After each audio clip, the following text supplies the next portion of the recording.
right, TCS Radar episode 5. We back. Got some more players to start off with. So first, we're going to start off on the girls' side. We got Jordan Odie from Maple Grove. Now, she's a junior, 5'11 junior. Real smooth game. Now, I haven't seen much, but from what I have seen, very smooth ball handling. And I think one of the better ball handlers from the crop of girls that we've been checking out so far. And, you know, as a junior, you know, it's another opportunity for her to come have a big year as a senior. Another player who was playing as a junior high kid, from what I heard, 8th grader, was playing varsity. So, you know, we've been talking about it. I'm sure we're going to continue talking about it. But another one of those, in junior year, she shined. Do you know how many career points she got? Career points, I don't know, but this year she was averaging a dub. Okay. And dub plus, had some big games, had a couple 30-point games, one against Providence. So we know Madden Greenway plays for Providence. That was probably a good game. 86-80, high-scoring game. Had some good games against Eastview. I see here Andover had 29, Eastview had 30, Champlain Park 28. So, yeah, real solid player, and what I like about her game is that she's a playmaker, right? Like, she has a really good drive and kick game, and when you got a good ball handling skill, you know, that allows you to have an even better drive and kick game and good vision. Seen her shoot a bit. She got good natural shooting motion, looks creative when she drives. Would you say she's more of a playmaker? She's a better playmaker or a better, like, shooter or scorer? Right now, from what I've seen, she's more of a playmaker. And that's something valuable because a lot of kids, they want to just score or want to do that. The playmakers are the people that really are always on the court, no matter what league it is. They don't have the best stats all the time. They don't have the highest scoring, but they always on the court. And that just shows you said she's in 8th grade playing varsity. I mean, like you said, it's another one of these normal things that's become normal. It's crazy. All right, and with that, too, ball handlers, like, if you can handle the ball and not turn the ball over, the coach is going to trust you. So, like you said, you don't got to be putting up no eye-popping stats, as J.O. would say, but just keep it consistent. You definitely have to take care of the ball and, you know, your coach will know that they at least could put you in the clutch moments under pressure and stuff like that. And you're going to make at least a smart decision if you ain't going to score. So she definitely seems like a playmaker like that. Next up on the list for the radar, I got Xavier Frelix. He's a young sophomore out of Park Center High School. Been knowing him personally for a little bit, know his peoples, so I know he's prepared for a big leap. Being only a sophomore and getting significant time, I know Park, they ended up winning. That's the close one. All right. Cut you off. They ended up taking third this year, but they just were stacked. On a stacked team, and you're a sophomore and you're getting time. With the likes of Cash, Aiden, I know Ari, Jackson are all guards that are leaving, and he still shares some time, even started some games this year. So very looking forward to him. He's a shooter.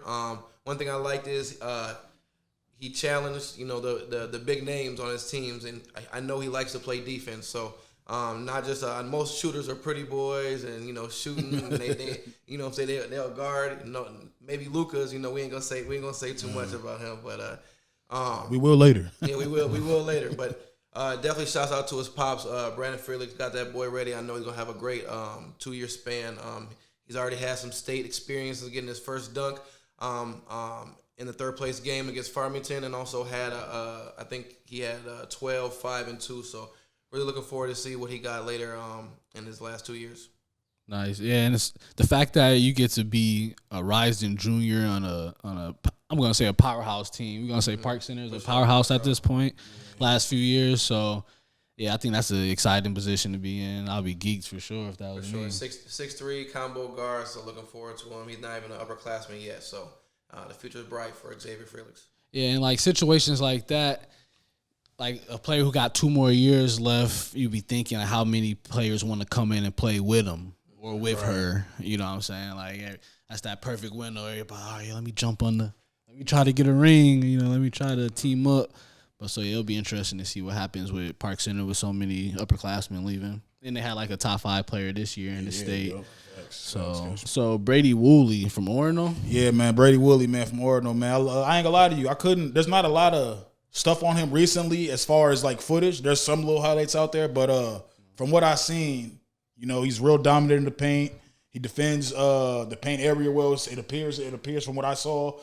Good rebounder, and he stretches the floor. He's a big man that stretches the floor. You all know in today's game, if you got a big man that can't stretch the floor, you got a Zach Edey. You got a person that's not going to be able to really – he can't play with us right now. You're going to have to play with them. So I'm looking forward to seeing him more. Like I said, he's a 6'9 junior from Orono. He got offers from North Dakota, Yale, Iowa State. So he got some looks early already. You know what I'm saying? Nice. And like I said before, he had some good games this year. Dropped 29 on Mankato East. Dropped 20 on Richfield. That same Richfield game, he got a game-winning putback dunk that was nasty at the buzzer. Put back for the winner, which was nasty. You know what I'm saying? Like he's real. He looks like a real prominent future player for this next year coming up for sure, man. Just because he's really 6'9" and he plays by the rim area, but it seems like he is comfortable shooting on the wing. But, the thing is with these kids now, you could be like that one day, then you can come back with handles if you work with the right trainer. Exactly. So that's why I said, I didn't see much, but from what I saw, that's what I saw. You know what I'm saying? So I'm definitely looking forward to seeing more of him this year. Definitely going to catch a game or two maybe, you know what I'm saying? So what's a player comp you got for him? Man, he's kind of like a Laurie marketing type of dude from what I've seen. Laurie stretch the floor, like you said. He stretch the floor. He's not really a known defender, but if he's down there, he could probably defend something. He might try to. He's one of those. Yeah, 6'9" definitely changed some shots at the rim. Yeah, just 6'9". You being that tall, you're gonna change shots regardless of anything. But he seems like he's working on his game. I saw some clip earlier. He was like dribbling. He was bringing the ball up the court. So, I don't know if he's just working on that, if he's trying to tap into his inner chat. But, shout out to him, man. I think he's going to have a good year. Yeah, no, that's funny. I think I was looking at his highlights. He seemed like a less athletic version of Iguodala. And I say Golden State Iguodala. You know what I'm saying? Not like prime time Philly Iguodala, like that. But he's taller than Iguodala, but that dude who was playing post, playing the 4 when he probably should have been on the wing type player. You know what I mean? And I know it's probably hard to imagine in your head because Iggy out here doing. He's on his own with that one, y'all. Iggy out here doing East Base from the free throw. That one, y'all. I don't know about that one, brother. Hey, I was just trying to give him a comp. No, man, he's real good though, man. He averaged 14 points a game this year. I'm thinking that's the thing with our stat system in Minnesota. I don't know. It's why don't we record rebounds? Right. It's hit or miss, man. It's hit or miss. It's like some teams will have the rebounds, some teams won't. But it seems like we just got points. We're gonna call the coaches and programs out right now. I know you have to call in or send in your stats, man. Let's do a better job for these kids. We're living in the golden era of the internet. Right. We need their stats, man. Back in the day, don't worry about your stats. Now we got to worry about our stats. So send those things in, man. All right, no, that's for real. Minnesota Basketball Hub, Star Tribune backed. But, yeah, like J.O. said, you got to submit them joints. So a lot of people, I guess, just focusing on points. That's all it is, bro. It's all points on here. There's no rebounds or assists. When you the scorekeeper, it'd probably be too fast-paced for them parents. They be having parents as scorekeepers and stuff. They better start being cheap and start. It's big money now behind these basketball names now. So you better start hiring people to do it. Come on. No, that's honest. I mean, if I'm paying $20 to watch it at home from a stream, I want to know how many turnovers my kid has. Exactly. Well, it's kind of funny because I feel like when we watching the games at the crib and they stream them, they showed like that. I feel like they'll show like this many turnovers, this many fouls, but it's like, do they keep them? Where do them stats go? It's like, I don't know. I don't know about that. That's weird. We got to fix that. All right. No, for sure. All right. But, yeah, so definitely 3 promising players all coming up next year, returning. So we'll be on the lookout for them. That's a fact, man. So, question. Sports betting. How y'all feel about sports betting? We know it's a new age. We were just talking about the internet, and this is another aspect of the internet. And in the way that they've been able to skirt around the legal parts, because you can't sports gamble everywhere. And it's not illegal in every state, but if it's sports, if it's, what do they say, fantasy or daily fantasy, then it's like, you can do it anywhere, So what y'all think about this? We already know. I wonder. He was about to say it. See, I knew it. That's why you gotta just let us do. Yeah, I wonder what he's doing. I wonder what Jonte Porter's doing right now. That's how I feel about it. I wonder what Jonte Porter's doing. The man literally earned $2.7 million over his career, and he got caught gambling on himself for $60,000 for a total whopping eye-popping number $60K. And his brother is Michael Porter Jr., who got the bag. See, when it comes to that, I'd be like, we don't know their relationship. Well, we don't know their relationship, but because you'll be surprised. But still, even then, I don't know, man. To answer your question, though, man, is the sports gambling? I think it's hurting. It's hurting sports. It's hurting sports because first off, it used to be a time where it wasn't even a thing.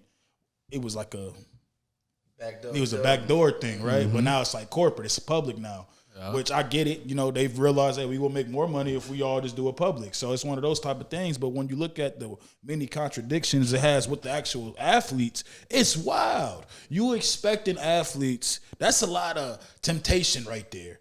And it's like no responsibility on them. I mean, I think they should change up certain rules of it. Like, who was the NFL? Well, all the NFL dudes got caught for gambling on themselves. So many of them, but it was one of those dudes that got caught for gambling on himself, and he literally gambled. He bet on it.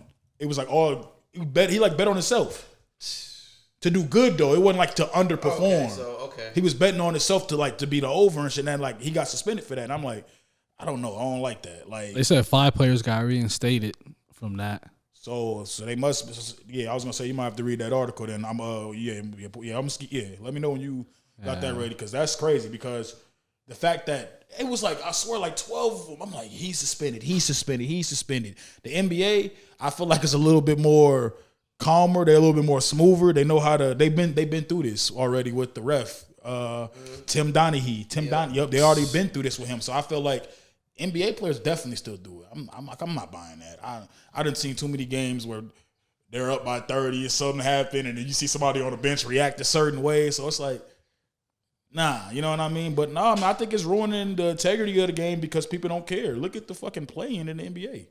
What you mean by that? Play-in tournament. That's all about money. That's a cash grab, bro.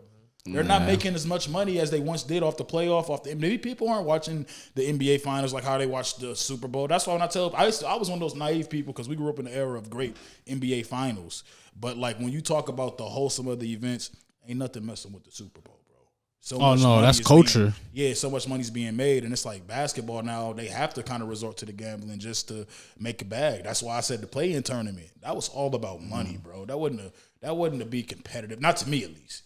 And that's what makes it, unfortunate because as a fan, I love it. A random Tuesday game, I got a little parlay on Prize Picks or Underdog. It's up. I'm tuned in. Facts. So, but for the player, it's a slippery slope. So I think the way they're pushing it, one thing I hate, and it goes for everything in life, and I can bring up so many examples, but like, don't look down on so many people doing it when it was illegal, and then now, we can make a lot of money. Now we want to do it. Right. So I hate that, and they're pushing it, and it's everywhere. It's on, podcasts are doing it.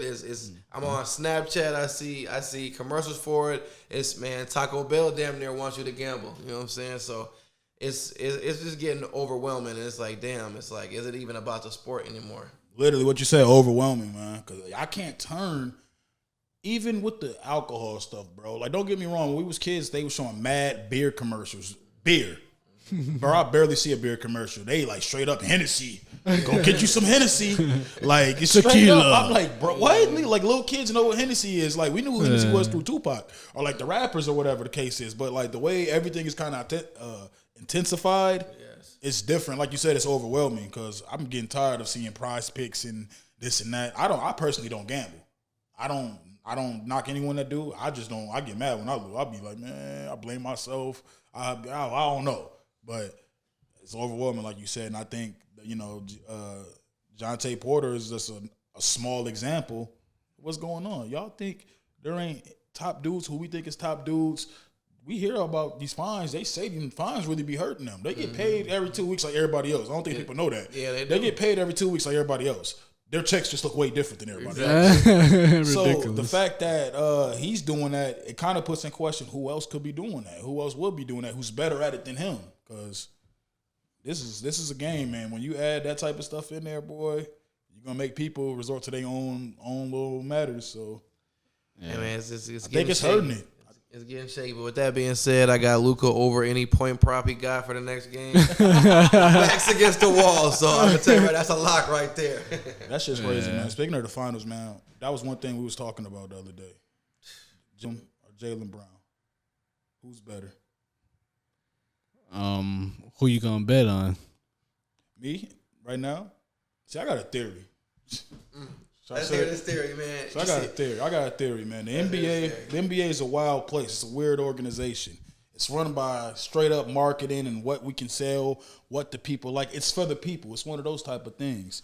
Jaylen Brown has been outperforming Jason Tatum crazy. He got the East MVP, right? Yes, he got the Eastern MVP. Conference. Yep. Unanimously. Now he's still overperforming him, and all I see now is ESPN trying to push the Jason Tatum story. Oh, single mama. This. Oh, we seen that from a mile away. Yeah, but he ain't killing. It ain't his time right now. It's Jaylen Brown time. They don't want Jaylen Brown to be great because he's dark skinned. Here we go, man. And he had the knit braids for years. That's why. That's why. Here we go. That's why. Go ahead. For a minute, he's been like this, y'all. I apologize for my homie. He's been like this for. He thinks the world wants the light skins to win just because they ain't been in since Tupac. I don't know what's going on, but no, I do agree though that Jaylen Brown has been outperforming him. But I'll say it. Maybe I'm team light skin, but I'll say that Jason Tatum is sacrificed, and he is a playmaker. He is saying, you know what, I'm that guy. He almost had a triple double game 2. He had 31 last night. So I do believe they're both, but I'll go a step further, and I think they roped you in, my brother. I think they still trying to divide us light skin and dark skin brothers. I think they need each other, and I think they need to go come together and get their first ring. Don't let them do that to us, man. I was in the house. I know you was out in the field. Don't let us divide us, brother. Don't let them divide us. Nah, Tatum though, I think his game looks easier than Brown's. You know what I'm saying? Yeah.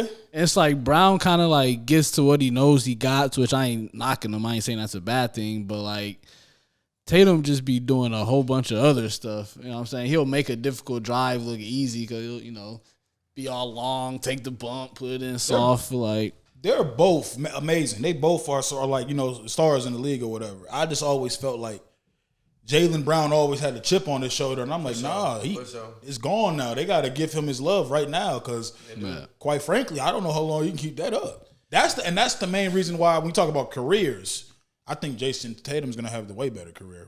I think so, personally. You think so? I think Jaylen Brown needs Jaden Tatum more than Jaden Tatum needs Jaylen Brown. I believe that. I believe that with fact. I be like, if he's not playing with him, his game is going to look different. He's going. We don't be surprised if we see a Jordan Poole situation. But that's maybe not that significantly, but just saying. That's like Klay Thompson though. Like Klay Thompson's a little bit different. You put him on his own team in at the peak. At the peak, it could have been different. But like Klay Thompson got like content with how good they were. Yeah. That's why he didn't work on his game. He just shot. He didn't work on his handles. He didn't do nothing to make himself more valuable. Or did he just not need to display it? Well, that's what I'm saying because he's on the team. He can't do it now. We see what he was just doing. He can't. That's a couple of injuries later, though. That's a couple. Of injuries. I mean, I'll Achilles. I'll give you that. He did have a couple of injuries. He had the ACL. He had that. I just bring him up. But even still, then look at his sets. Look at what he's doing. He's not doing simple Simon. He's not doing, and then that shit's not working. It's like he's not athletic as he used to be. People. These young dudes, whatever they put in that McDonald's is different. They are athletic somehow. I don't know what's going on, but they defending that. So, I don't know, man. I agree with you. They is a short, giving them a short stick. Jaylen Brown not being on an All NBA team. Oh my God, you're the best team, bro. You don't get 2 people. That was right. See, like we're gonna talk about something else that's not on the topic too, but that whole situation was wild. But who do you think should have been left off? I know Malik's probably looking up I'm gonna just say this, and there's no credit to me, at all. I seen this online, and I forget who said it, so I'm sorry for repeating. Did Tyrese make the All? Did Tyrese? He did, and I think he believed it. But the 10th team in the West, the Lakers, and I don't mean to pick on them, got two people on there. And the number one team in the East that dominated was clearly the best team all year. Only gets one person on the all NBA team. AD and LeBron made it, but Jason Tatum and Jaylen Brown can't make it. Make it make sense.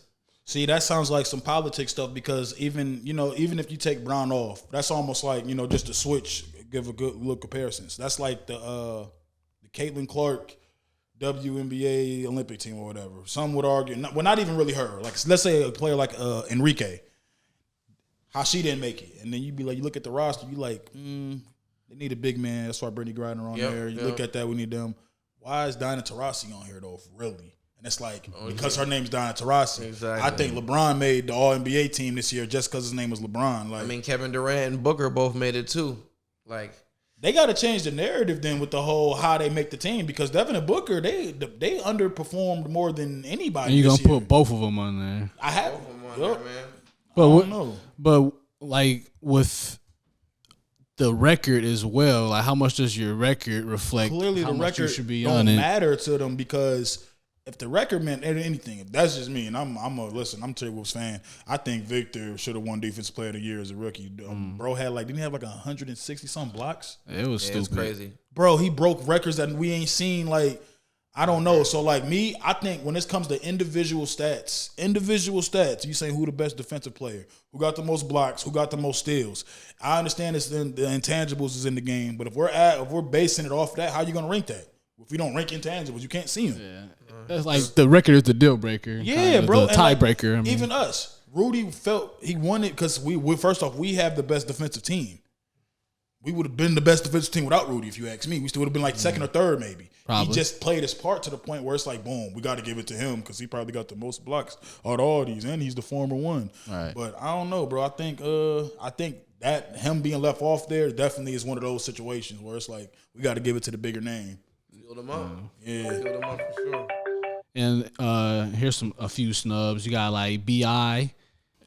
And the last thing I'll say about all NBA teams is, do they really have to go by positions and be position strict? Or y'all think it should stay like that? Or y'all think it should just be like the best players? That's funny that you say that because wasn't the first defensive team all big men this year? Oh, I didn't see that. Look at that shit. I'm pretty positive the first defensive team this year was all bigs.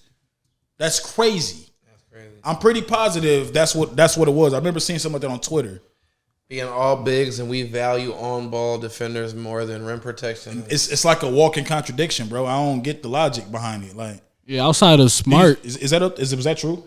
Yeah, I'm looking for it. Outside of Marcus Smart, guards don't really win them awards. No, I'm talking about the first team defense. Yeah, I'm looking at that right now. Herb Jones was the only one that wasn't a big. So there's one wing player. One wing player. The rest are bigs. Yep. Yeah, that's kind of absurd. I don't think it's ever been like that either.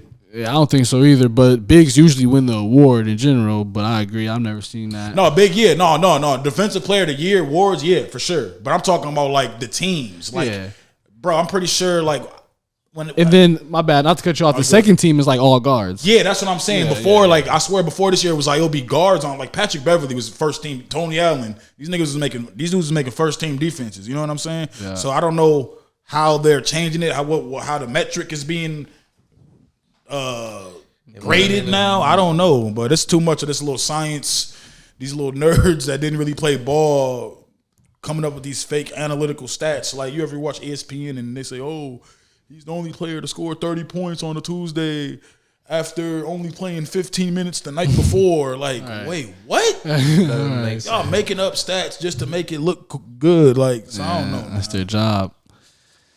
I don't know. Well, speak about stats.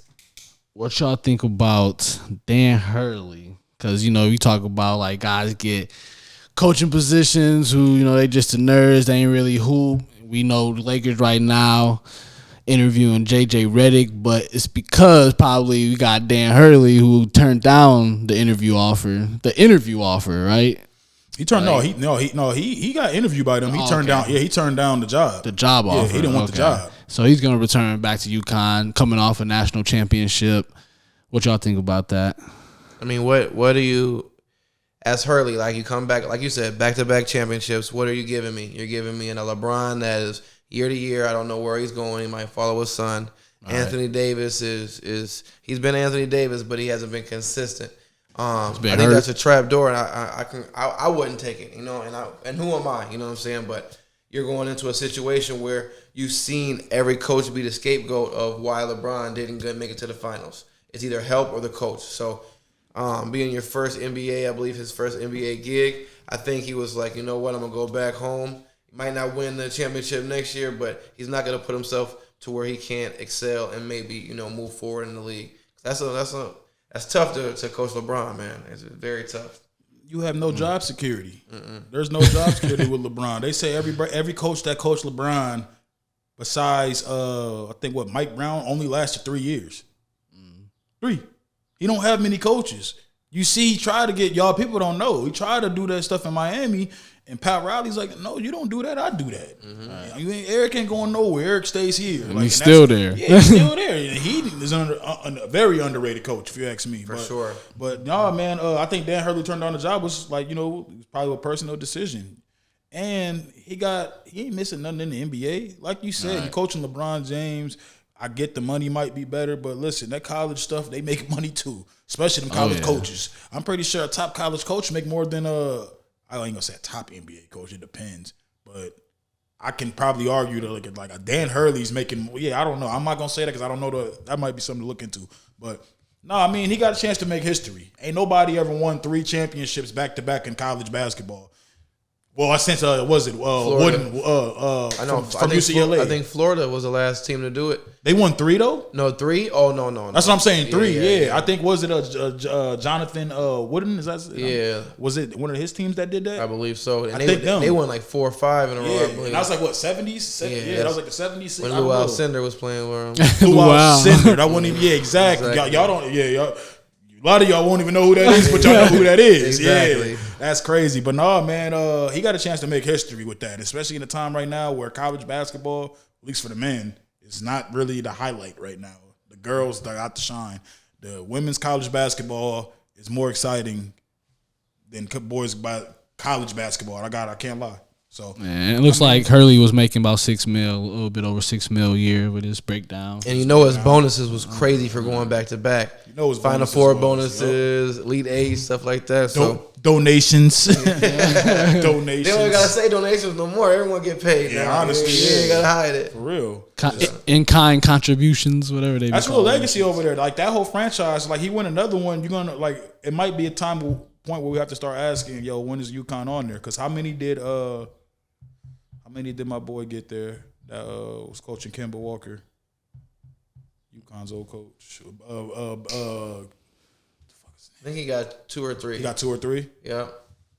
Because he got one with Kemba, then he got one with Napier. Shabazz Napier. I don't know, though, because Kevin Ollie, I think, took over from Calhoun. Jim Calhoun. Yep, Jim Calhoun. So didn't Kevin Ollie get one, too? Yeah, I think Kevin Ollie got one, too. I forgot about that. Imagine how many titles does UConn have? Like it might be. I think they have 3 or 4 in the last 30 years. So since hometown hero, we know who we gonna say back with Reb Hamilton. Oh, you already know. You know what I'm saying? So since big homie, Elamine, I think they are on track with Duke and North Carolina. I forgot about that. Yeah, you're right. They have they gotta be right there. You're saying 6. That's what I'm seeing. 6. They're right up there. He can win 7. He could be the 7th one. No, I think it was smart, man. And then speaking on that, something that wasn't on here, y'all just saw the moment. When we came up with the topics, Dan Hurley had already turned down the interview. JJ Redick just officially got his interview. Right. Now we talked about this kind of briefly before. I feel like, but we didn't kind of really, How do y'all think this is going to translate? I don't know. Just doing a podcast. How do you feel coaching and then sitting down with LeBron after a loss trying to do a podcast? Literally, it's going to have to end, bro. So I don't know. And does JJ want to give up commentating? Like he's commentating at damn near the Western Conference, Eastern Conference Finals. So it's just I don't know. Friendships can be scoring when you're coaching. When it's winning time, man, people's friendships go out the door. So. I don't know, but they're gonna please LeBron and keep him there. I don't think no players but LeBron is gonna respect JJ Redick in the locker room. JJ Redick has the personality that when he walks in the room, he makes it seem like he's the smartest person in the room, like noticeably. And I feel like that's not going to work in the locker room, especially if you watch his podcast. It's his type of humor. I don't think it's going to translate with the young players. I don't think it is, and I don't think it's not going to translate with the old players either, because they might not even, like it's a lot of stuff. Like you might be a good podcaster, you might be good for this, but that don't mean you're a good coach. Nice. Some of the best players were the worst coaches. Isaiah Thomas, Magic Johnson, who else? Steve Nash. We can keep on doing this. Like it's one of those things where I feel like if Bron wants it, this just shows Bron's power in the NBA. Oh, it's undisputed. It's undisputed. He can do whatever he wants. This dude can literally. And then, like, to Stephen A's point, because Stephen A brought up something I was watching earlier this week on ESPN. He did all this while Devin Ham was in a hot seat. Mm-hmm. Come on, bro. Darvin Ham. I said Devin Ham. Darvin Ham was in a hot seat. So, I mean, I don't know, man. I don't think it's a good idea. I don't think it's going to work. I don't want to see JJ Redick as a coach. I like because so that's what it really is. I like JJ Redick. I just don't want to see him as a coach. He's a good podcaster, like J.O. said. He's a good commentator. He knows his stuff. He be checking some of the commentators while they watching the game. That's why I like it. But as a coach, and I think at this point in LeBron's career, you just need someone seasoned. You can't have someone trying to start their career with you because it's just gonna. It's not the move. LeBron just wants to make a new My Player story mode like type thing, like because his son's life is clearly one. Bronny, I don't think Bronny should be. We'll hold off on that because he might end up snapping. You right. We gotta make sure he's a dud before we start. You right. We ain't gonna say nothing, but from where I stand right now, I think he should go back to college. Hey, give him like a month and a half and watch Summer League wherever he's playing. He's gonna be busting. It's going crazy. We all about to be watching that. That's gonna be on here. Yeah. Not for sure, but yeah. TCS Radar episode 5. See y'all later. Bow.